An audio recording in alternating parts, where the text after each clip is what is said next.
안녕하세요, 여러분. 네, 이번 시간에는 21강 일상생활과 경제활동에 대해서 알아보겠습니다. 자, 이번 시간에 공부할 내용은 한국에서의 경제활동에 대해서 알아볼 텐데요. 일상생활에서 여러분과 경제활동에 대한 관계를 알아볼 겁니다. 그래서 세금, 금융, 소비자 보호, 그리고 취업에 대해서 함께 공부하겠습니다. 자, 먼저 세금입니다. 세금.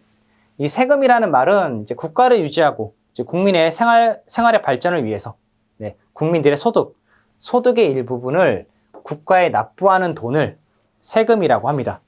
그래서 여러분들이 월급을 받거나 해서 이 세금을 내는데 이 여러분이 내는 세금들은 이제 나라에서 여러 가지 시설을 만들거나 아니면 서비스를 제공할 때 사용되게 됩니다. 자, 그리고 이 세금을 걷는 기관이 이제 국세청입니다.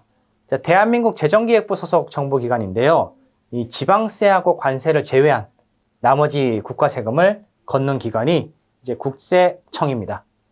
이 지방세 같은 경우는 이제 각 지방자치단체에서 이 지방세를 걷고, 관세는 이제 다른 나라에서 들어오는 물건이나 들어오는 물건들이 있죠. 이런 물건들의 세금을 매기는데 이거 관세라고 합니다. 그래서 이 관세청에서 관세를 걷어들이게 되는 거죠. 그리고 소득세가 있습니다. 이 소득세를 우리가 내는데요. 이 소득세는 이제 개인이 얻은 소득에 대해서 부과하는 조세입니다. 그래서 이건 월급을 받았을 때, 아니면 여러분들이 어떤 일이 있어서 어떤 수익이 생겼을 때 이것에 대한 세금을 직접 나라에 내는 거죠. 그래서 이제 국세라고도 하고 직접세라고 하죠. 직접세. 그러니까 그 수익이 있는 사람이 직접 낸다고 해서 직접세라고 합니다. 자, 그리고 부가가치세가 있는데요. 이 부가가치세는 한국에서 물건을 사거나 아니면 음식을 먹을 때 내야 하는 세금을 이제 부가가치세라고 합니다. 일반적으로 이제 10% 정도의 세율이 있고요. 그리고 이건 음식을 만들어서 내는 세금이 아니죠. 그래서 이제 음식을 이제 만든 사람과 먹는 사람이 다르니까 이제 간접세라고 합니다. 그래서 간접적으로 내는 세금이 간접세가 되겠죠. 자, 그리고 이제 금융이 있는데요. 이 금융은 이제 돈의 흐름, 돈이 이동하는 것을 말합니다. 그래서 이 첫 번째로 이제 은행이 있습니다. 이 은행은 개인이 돈을 맡기거나 빌리는 대표적인 금융기관입니다. 그래서 은행은 여러분 시중에서 밖에서 많이 볼 수 있죠. 이 은행에서는 이제 송금도 되고 다른 사람에게 돈을 보낼 수도 있고, 공과금, 세금이나 아파트 관리비, 그리고 대학 등록금도 납부할 수 있습니다. 그리고 환전도 가능하죠. 다른 나라 돈으로 바꾸는 환전도 가능하고, 신용카드 개설도 이 은행에서 하는 업무 중에 하나입니다. 신용카드는 뒤에서 나중에 또 공부하겠습니다. 자, 그리고 이제 은행의 종류를 알아볼 텐데요. 은행은 여러 가지 종류가 있습니다. 여기 보시면 한국은행, 시중은행 여러 가지가 있는데, 첫 번째로 한국은행을 보겠습니다. 이 한국은행은 한국의 통화량, 그러니까 한국 돈 있죠? 한국 돈의 양을 조절하는 중앙은행입니다. 중앙은행. 그래서 이거는 시중에 많이 있지 않습니다. 그리고 화폐를 발행하는 발권은행의 역할도 하고 있습니다. 그래서 이 통화량과 화폐와 관련된 내용은 이제 한국은행이 되겠죠. 그리고 시중은행이 있는데요. 시중은행. 이 시중은행은 아까 우리가 앞에서 본 것처럼 일반 사람들이 돈을 맡기거나 빌리는 대표적인 금융기관이 되겠습니다. 그래서 전국 곳곳에 이 은행의 지점들이 다 설치되어 있습니다. 그래서 우리가 직접 가서 은행 업무를 볼 수 있는 곳이죠. 그리고 지역은행이 있는데요. 이 지역은행은 이 지역 이름이 붙어 있는 은행을 말합니다. 그래서 이 지역 경제의 발전에 필요한 자금을 공급하는데요. 이 각 지역에 어떤 기업이 들어왔을 때 그 기업에 여러 가지 자금을 공급해서 이 지역의 발전을 이제 도모할 수 있는 이런 은행이 되겠죠. 보통 이제 광역시나 도에 설립된 은행을 이제 지역은행이라고 합니다. 그리고 상호저축은행이 있는데요. 상호저축은행은 이제 은행의 역할을 하긴 하는데 이제 금리가 높은 편이라서 이제 사람들이 높은 금리의 상품을 이제 사서 이익을 볼 수 있는 은행이 되겠죠. 대신 이제 돈을 이제 빌리는 것도 이제 금리가 높아서 이제 이자를 또 많이 내게 됩니다. 그리고 시중은행에 비해서 규모가 좀 작고 안정성이 다소 떨어진다는 것이 단점이 되겠죠. 규모가 작으면 이제 직접 우리가 그 은행을 찾기가 좀 어렵겠죠. 은행 수가 적으니까. 마지막으로 이제 인터넷 전문 은행이 있는데요. 인터넷 전문 은행은 온라인 네트워크를 통해서 금융 서비스를 제공하는 은행을 말합니다. 이 인터넷 전문 은행은 보통 이제 지점이 없습니다. 이제 오프라인, 그러니까 실제 우리가 찾아갈 수 있는 지점이 그렇게 거의 없고 온라인을 통해서만 은행 일을 볼 수 있는 곳이 인터넷 전문 은행이 됩니다. 그래서 은행의 종류를 이렇게 5가지로 나누어서 살펴봤습니다. 다음은 이제 금융거래 방법입니다. 이 금융거래를 하는 방법, 어떻게 하는지. 첫 번째로는 이제 금융거래를 하기 위해서는 계좌가 필요합니다. 이제 통장을 다 가지고 계실 겁니다. 이 통장을 만드는 게 계좌 개설입니다. 이제 본인이 신분증을 갖고 직접 방문해야 됩니다. 그리고 이제 본인 이름으로, 다른 사람 이름이 안 되겠죠. 본인 이름으로 계좌를 만들어야겠죠. 이게 계좌 개설입니다. 그리고 외국인 같은 경우는 이제 계좌를 개설할 때 이제 신분증이 필요합니다. 본인이 확인이 돼야겠죠. 그래서 여권이나 여권하고 외국인 등록증 둘 다 가지고 가서 이제 본인 확인한 다음에 계좌를 개설할 수 있어요. 다음 이제 이 금융거래를 할 수 있는 이제 여러 가지 방법이 있는데 이제 ATM이 있습니다. ATM은 현금 인출기라고 해서 여러분 은행 옆에 가시면 이제 기계가 있을 겁니다. 기계에서 돈을 찾고 넣고 이제 출금하고 입금할 수 있는 기계를 이제 ATM이라고 합니다. 그리고 인터넷 뱅킹은 이제 인터넷으로 아까 우리 인터넷 전문은행처럼 인터넷을 통해서 이제 은행 업무를 보는 거고, 스마트폰 뱅킹은 스마트폰으로, 요즘에 스마트폰을 많이 사용하죠. 이 스마트폰으로 은행 업무를 보는 것을 말합니다. 그래서 이렇게 3가지로 이제 금융 거래가 가능하게 되어 있습니다. 여기에 이제 금융실명제가 있는데요. 이 금융실명제는 여기도 있지만 본인의 이름으로, 다른 사람의 이름은 안 됩니다. 본인의 이름으로 금융 거래를 할 수 있도록 한 제도를 말합니다. 이게 1993년부터 시작이 됐는데 이제 다른 사람 이름으로 거래를 해서 여러 가지 범죄가 일어나니까 이제 본인의 이름, 자신의 이름으로만 거래를 할 수 있도록 만들어 놓은 겁니다. 그래서 이렇게 자신의 이름을 다른 사람에게 빌려주는 것도, 그리고 다른 사람의 이름을 사용해서 계좌를 만드는 것, 이런 거 모두 처벌을 받게 되게 됩니다. 그래서 금융거래 방법과 금융실명제에 대해서 같이 봤고요. 다음은 이제 다양한 금융상품에 대해서 알아보겠습니다. 이 상품은 이제 우리가 구입할 수 있는 물건인데, 이 금융 쪽에도 이렇게 구입할 수 있는 구입할 수 있는 상품들이 있습니다. 보시면 이제 주식이 있죠, 첫 번째로. 이 주식은 이 기업에서 발행하는 증권을 말합니다.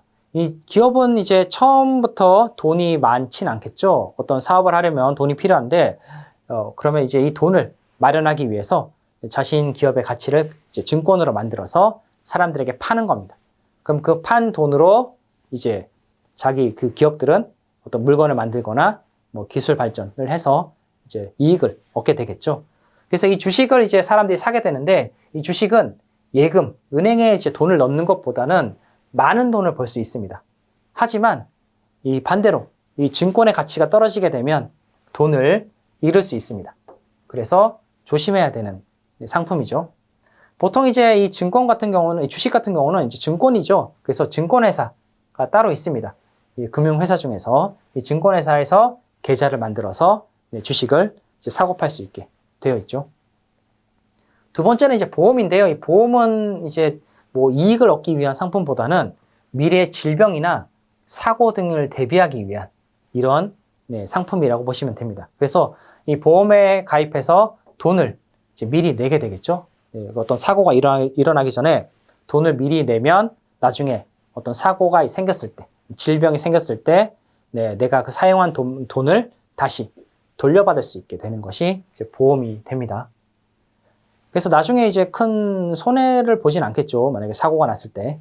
그리고 이제 여기 3가지는 이제 은행에서 하는 예금과 적금입니다.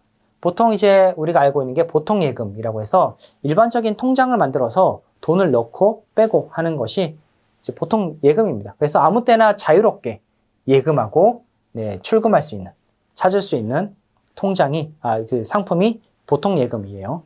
그리고 정기 적금과 정기 예금이 있는데 이 두 가지는 이자가 좀 높아서 이제 사람들이 이익을 볼 수 있는 상품이 됩니다. 정기 적금 같은 경우는 조금씩 꾸준히 예금을 하고 이제 만기일 정해놓은 날짜에 한꺼번에 그 돈을 찾을 수 있습니다. 만약에 1년 단위로 해놨으면 1년이라고 했으면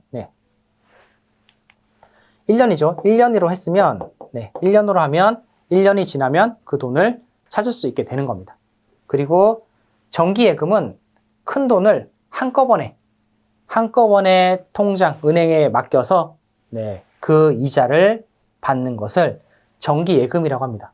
그래서 이렇게 나는 지금 큰 돈이 없고 매달 월급을 받는다면 정기 적금을 적금 적금에 가입하는 게 좋겠죠. 그리고 지금 큰 돈이 있고 사용할 것이 아직 없다면 정기 예금에 가입해서 이제 이자를 받는 게 여러분들이 이익을 받는 방법이 될 수 있겠습니다.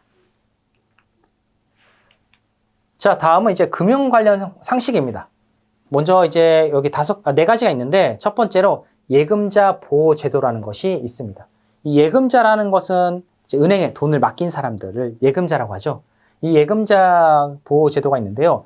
만약에 이 금융기관, 그 돈을 맡긴 기관, 돈을 이제 가지고 있는 기관이 그 돈을 지급할 수 없게 될 경우에, 그러니까 안 좋은 일이 생기거나 회사가 망하거나 해서 돈을 지급할 수 없을 때 이 예금보험공사라는 곳이 있습니다.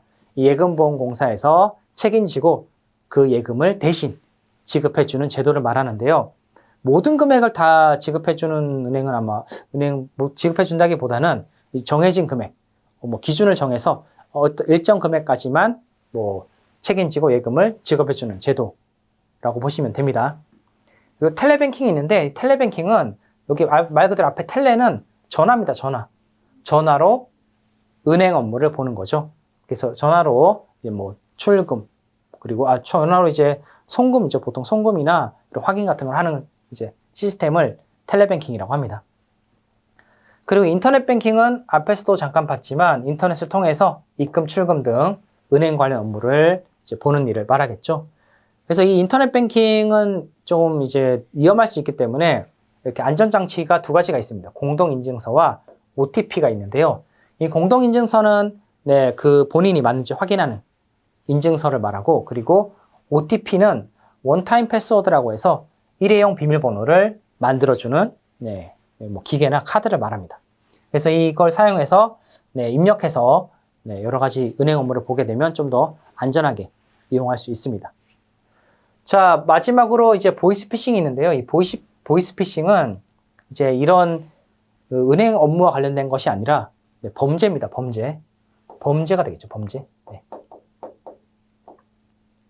나쁜 일입니다. 그래서 사람들에게 전화를 해서 주민등록번호나 신용카드 번호 같은 이런 개인정보를 알아내서 이제 범죄에 이용하거나 아니면 예금되어 있는 이제 현금을 이제 빼가는 것. 이게 이제 보이스피싱이 됩니다. 그래서 이렇게 이제 해서 이렇게 보이스피싱에 당하게 되면 자신의 재산을 잃게 되는 경우가 있겠죠. 그래서 조심하셔야 되는 범죄가 됩니다. 그래서 지금까지 금융 관련된 상식을 한번 알아봤습니다. 4가지도 여러분들 어떤 내용인지를 알고 계시면 좋습니다. 다음은 이제 장보기와 소비자 보호입니다.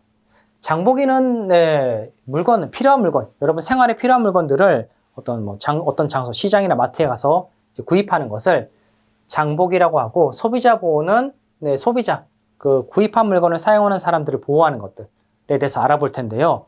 자, 먼저 시장에는 어떤 시장들이 있는지 한번 보겠습니다. 첫 번째로 이제 정기시장이 있습니다. 이 정기시장은 정해진 날짜에만 열리는 시장입니다. 그래서 3일장과 5일장이 있는데 만약에 3일에 한 번씩 열리면 3일장, 그러니까 3일에 한 번씩 시장이 만들어지는 겁니다. 그리고 5일에 한 번 열리는 시장은 5일장이라고 하고, 여기는 이제 직접 물건을 생산한 사람들이 많이 와서 물건을 판매하는 경우도 많이 있습니다. 그래서 좀 저렴하게 생산자와 소비자가 직접 만나서 거래를 할 수 있는 그런 시장이 되겠죠. 다음으로는 이제 전통시장이 있습니다. 전통시장은 재래시장이라고도 하는데요.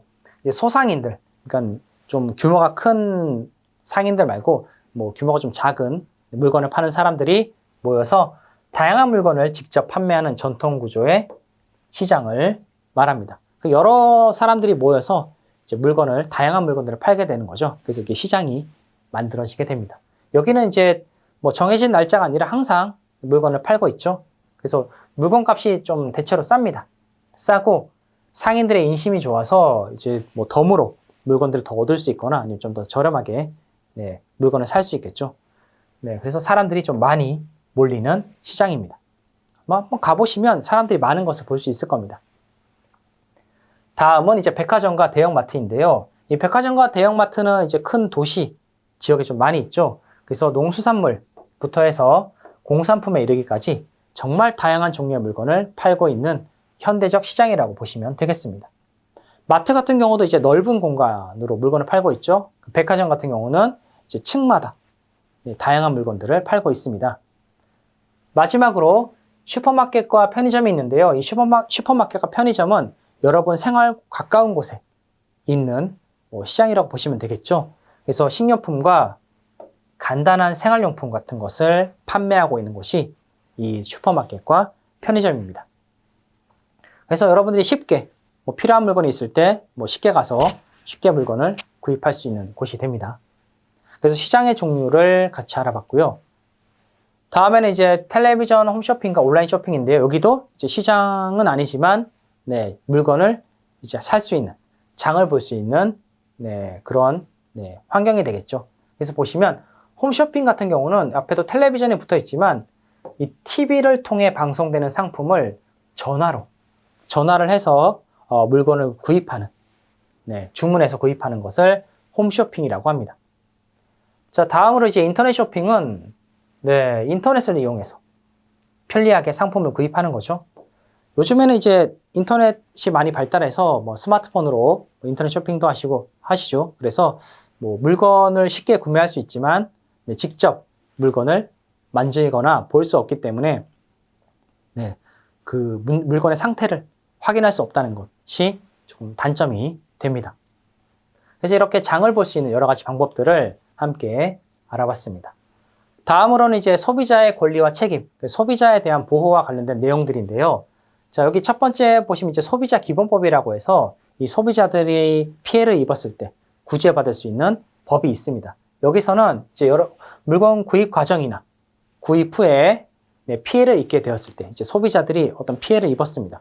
어떤 물건이 망가지거나 쉽게 망가지거나 아니면 그것 때문에 다치거나 했을 때 이제 보상을 이제 주장할 수 있는데요. 보통 이제 수리나 교환, 환불을 요구할 수도 있고 아니면 피해 보상.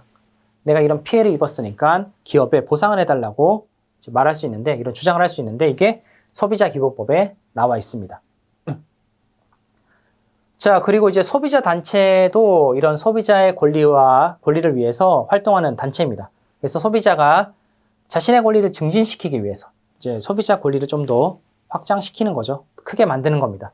만들기 위해서 만들어진 단체들인데요. 한국 소비자연맹이나 한국 YWCA 그리고 녹색 소비자연대 그리고 한국 부인회 등이 이런 소비자 권리를 위해서 이제 노력하고 있는 단체가 되겠습니다.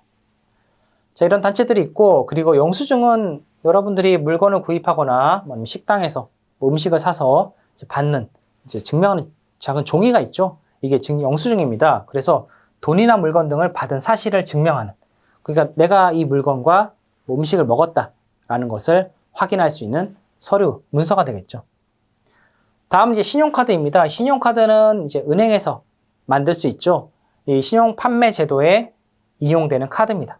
그러니까 이 경제적인 신용, 그러니까 이 신뢰죠. 믿을 수 있다는 이런 경제적인 믿음을 이용해서 현금 없이도 물건이나 서비스를 살 수 있습니다. 그래서 당장 돈이 없더라도 물건을 구입해서 그 대금은 다음 달이나 다음에 이제 그 대금을 낼 수 있게 되는 이런 카드가 되겠죠. 자, 그리고 이제 소비자 권리와 이익을 위한 제도도 있습니다. 이건 이제 나라에서 만든 제도가 되겠죠. 그래서 의무 표시제. 이거는 반드시 표시해야 한다는 그런 제도입니다. 그리고 제조물 책임법. 이 물건을 만든 곳에서 모든 책임을 진다. 이런 게 되고, 리콜 제도. 어떤 결함이 있는 물건이 있을 때는 이제 교환이나 뭐 환불 조치를 해야겠죠. 뭐 이런 제도들이 있는데요. 첫 번째로 유통기한 표시제입니다. 표시제. 의무 표시제 중에 하나인데요. 상품이 시중에 유통될 수 있는 기한을 표시하는 겁니다. 그러니까 언제까지 이 물건을 팔 수 있어요. 그러니까 소비자에게 팔 수 있는 기한을 표시하는 게 유통기한 표시제가 됩니다. 그래서 이 제조사별로 생산을 합니다. 물건을 생산한 다음에 어떤 기간 내에 사용하도록 만든 제도가 되겠죠. 그래서 의무 표시, 반드시 표시해야 하는 제도가 됩니다. 그 이와 좀 다르게 소비 기한이 있습니다. 이 소비 기한은 말 그대로 사용하는 기한을 말합니다.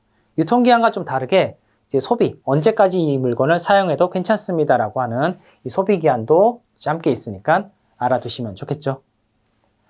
다음에 원산지 표시제가 있습니다. 원산지 표시제. 원산지는 그 물건이 만들어진 곳을 말하는데요. 보통 수입 상품, 뭐 농수산물이나 아니면 가공품, 만들어진 물건들의 생산 국적, 그러니까 어느 나라에서 만들어졌는지를 명확하게 하기 위해서 이 원산지 표시를 의무화하고 있습니다. 이거 이제 어느 나라에서 만들었는지 모르면 이제 좀 소비자들이 불안해 하겠죠. 그래서 이런 표시를 의무화하고 있고요. 그래서 이 의무 표시제에 이 두 가지 유통기한 표시제와 원산지 표시제가 포함되어 있습니다. 자, 다음은 이제 제조물 책임법인데요. 제조물 책임법은 아까도 말씀드렸지만 그 물건을 만든 회사에서 모든 책임을 지는 겁니다. 그래서 제조물의 결함, 문제가 생기거나 아니면 이제 피해를 입었을 때 이 소비자를 보호하기 위해서 만든 제도입니다. 이 제조물이 있는데 소비자가 이 피해 사실을 이제 밝힙니다. 나는 이런 피해를 입었습니다라고 밝혔을 때 이 제조사나 공급자는 이 자신의 잘못이 아님을 입증해야지. 우리 잘못이 아니에요라고 이제 입증할 수 없으면 이 책임을 지게 되고 입증을 하면 책임을 면할 수 있게 되는 이런 제도가 됩니다. 그래서 소비자를 위한 제도죠. 자, 그리고 리콜 제도는 이제 문제가 있는 상품을 생산자가 도로 가져가는 겁니다. 그러니까 보통 이제 회사에서 어떤 문제가 있다는 거 발견했을 때 그 물건을 사간 사람들에게 연락을 해서 이제 그 물건을 다시 가져가는 거죠. 그래서 회사 측이 이 제품의 결함을 발견하고 보상해주는 소비자 보호 제도를 말합니다. 뭐 아니면 환불이나 아니면 새로운 물건으로 교환을 해주는 제도를 말하는 겁니다. 다음은 이제 이런 뭐 제도는 아니지만 이제 한국소비자원이라는 기관이 있습니다. 한국소비자원이라는 기관은 이제 소비자의 권리와 이익을 위해서 이제 활동하는 기관인데요. 먼저 소비자의 권리와 이익을 위한 소비자 교육. 소비자들도 이제 이런 어떤 권리와 이익이 있는지 알아야지 기업에 이제 항의를 할 수 있고 뭐 이야기를 할 수 있겠죠. 그래서 이런 교육도 하고 소비자를 위한 여러 검사나 연구도 진행합니다. 그래서 어떤 물건이 있을 때 그 물건이 실제 설명에 나와 있는 대로 그 기능을 하는지 아니면 어떤 문제가 없는지를 이제 검사하고 연구를 하는 겁니다. 다음으로는 이제 소비자가 피해를 입었을 때 피해 구제도 할 수 있고 그리고 분쟁 조정의 역할도 하고 있는 곳이 한국소비자원이 되겠습니다. 다음은 이제 취업인데요. 아까 우리가 소비자에 대한 것도 알아봤고 이제 취업입니다. 취업은 이제 직장을 구하는 것, 일할 곳을 구하는 거죠. 그래서 한국의 일자리 상황부터 알아볼 텐데요. 일자리 상황은 이제 첫 번째로 선진국, 경제적이나 아니면 문화적으로 발전한 나라들을 선진국이라고 하는데 선진국에 비해서 실업률이 낮은 편입니다. 하지만 이런 낮은 실업률의 이제 원인은 이제 여성들의 경제 활동이 좀 저조합니다. 여성들이 경제 활동을 이제 많이 안 한다는 말이죠. 그리고 높은 비중의 자영업, 그러니까 개인적인 사업을 하는 어떤 회사에 소속되어서 일을 하는 분들보다는 개인적인 사업을 하는 분들이 비중이 높아요. 그래서 실업률이 낮게 나오는 겁니다. 대신 실업률이 그렇게 낮은 편은 아닙니다. 높은데 이것 때문에 좀 낮게 나오는 거죠. 그리고 한국의 노동 여건, 이제 노동하는 이제 환경 같은 거 여러 가지 조건들을 볼 텐데요. 여기는 이제 높은 실업의 고통이 있습니다. 아까는 실업률이 낮다고 했지만 이거는 이제 이 두 가지 때문에 여성의 경제 활동이 저조한 거랑 그리고 높은 비중의 자영업 때문에 실업률이 낮게 나오는 거지 이제 실업률은 높습니다. 네. 실업이라는 건 이제 직업을 구하지 못하고 쉬고 있는 걸 말하겠죠, 여러분.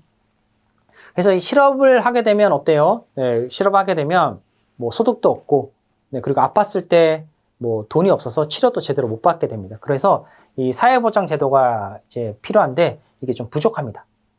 부족해서 좀 힘들겠죠. 그래서 고통이 있다는 겁니다. 그리고 치열한 취직 경쟁, 그러니까 더 좋은 회사에 가기 위해서 자리는 한정되어 있죠. 좋은 회사의 자리는. 근데 그 들어가고 싶은 사람 많기 때문에 치열하게 경쟁을 하게 됩니다. 그리고 비정규직도 이제 증가하는 것도 이제 문제가 될 수 있겠죠. 비정규직 증가도 한국의 노동 여건을 말해주고 있습니다. 정규직 같은 경우는 이제 그 회사에 직접 직원이 되어서 여러 가지 혜택을 받을 수 있는데 이 비정규직은 그 회사에 소속이 된 게 아닙니다. 소속된 직원이 아니라 그냥 함께 일하는 것 뿐이죠. 그래서 여러 가지 회사에서 볼 수 있는 혜택을 받을 수가 없습니다. 그래서 뭐 이런 노동 여건들이 이제 구성이 되어 있죠. 그리고 이런 노동 여건을 개선하기 위해서 좀 더 좋게 고치기 위해서 정부에서는 여러 가지 노력을 하고 있는데요. 첫 번째로 이제 교육 프로그램을 제공하고 있습니다. 취업을 좀 할 수 있게 도와줄 수 있는 교육 프로그램을 만들어서 제공하고 있고, 그리고 사회보장제도, 아까 좀 부족하다고 했던 사회보장제도도 이제 확대를 해서 실업을 당한 분들이 고통을 받지 않도록 이제 노력을 하고 있어요. 자, 다음으로는 이제 아까는 이제 한국에서 일하는 분들을 봤는데 이번에는 외국인이 한국 취업 시 필요한 것들을 알아보도록 하겠습니다. 첫 번째로는 이제 일자리가 어디 있는지 알아봐야겠죠. 그래서 일자리 정보를 얻을 수 있는 뭐 신문, 뭐 인터넷 등에서 올라온 구인 광고를 이제 확인할 수 있어야겠죠. 확인을 하려면 이제 말 그대로 이제 한국어에 대한 능력도 필요합니다.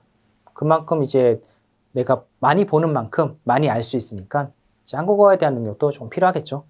그리고 해당 분야에 필요한 능력을, 내가 일하고 싶어 하는 분야의 능력을 갖춰야겠죠. 이걸 갖추기 위해서 여러 가지 도움이 되는 것들이 있는데 이제 각종 전문적인 직업교육 프로그램이 있습니다.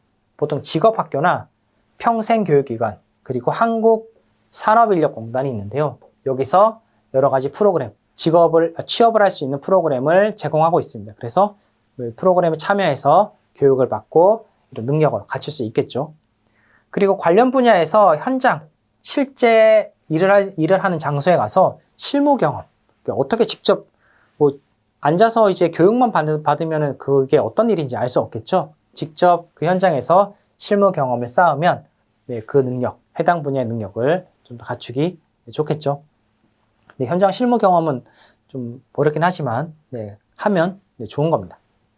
그리고 취직을 할 때 주의해야 할 점이 있는데요. 조심해야 하는 것들이 있습니다. 몇 가지. 첫 번째로 취업하려고 하는 업체가 정식으로 등록된 것인지, 그러니까 정식으로 그 국가에 등록이 된 회사인지 확인을 해야 됩니다.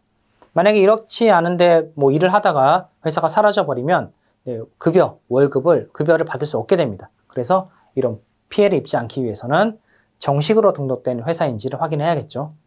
그리고 노동자가 누릴 수 있는 기본적인 권리, 노동자의 권리죠. 이 노동자의 권리를 알아두어야지 내가 내 권리를 이제 주장할 수 있는 건지 아닌지를 확인할 수 있겠죠. 그리고 세 번째로 취업을 하면 반드시 이제 근로계약서를 써야 됩니다. 근로계약서가 이제 반드시 써야 되는 거죠. 작성을 해야 됩니다. 근로계약서에 명시된 대로 일을 하고 있는지를 확인은 받을 수 있겠죠. 그래서 이 근로계약서가 없으면 여러분이 피해를 입어도 주장을 할 수 없기 때문에 이 근로계약서도 반드시 작성을 해야 됩니다. 자, 다음은 이제 이런 우리가 취업 관련해서 노동 상권이 있는데요. 이건 이제 근로자들을 위한 법입니다. 노동자가 이제 헌법상의 기본권으로 가지는 세 가지 권리를 노동 상권이라고 해서 단결권, 단체 교섭권, 그리고 단체 행동권, 세 가지가 있습니다. 첫 번째 단결권은 노동조합을 결성할 수 있는 권리를 말합니다. 이 노동조합이라는 것은 이제 그 같이 일하는 사람들의 모임이 되겠죠. 이 모임을 결성해서 하는데요. 이 모임을 만든 다음에 단체 교섭권을 이제 사용할 수 있습니다. 이 노동조합을 통해서 이제 사용자와 교섭할 수 있는 권리를 말하겠죠. 네, 이 노동자들이 이제 이 조합을 만들고 이 대표와 이제 이야기를 해서 뭐 근로 환경이나 아니면 이런 뭐 근로 기준 같은 것들을 이제 바꿀 수 있는 것을 말합니다. 그리고 단체 행동권은 이제 함께 노동조합을 만든 사람들끼리 함께 행동하는 겁니다. 이제 근로조건 향상을 위해서 이 근로조건 향상을 위해서 뭐 파업을 한다던가 아니면 다른 여러 가지 네, 예, 기타 행동들을 할 수 있는 권리를 단체 행동권이라고 합니다. 그래서 이 노동상권, 노동자의 권리 세 가지, 단결권, 단체 교섭권, 그리고 단체 행동권 세 가지가 있습니다.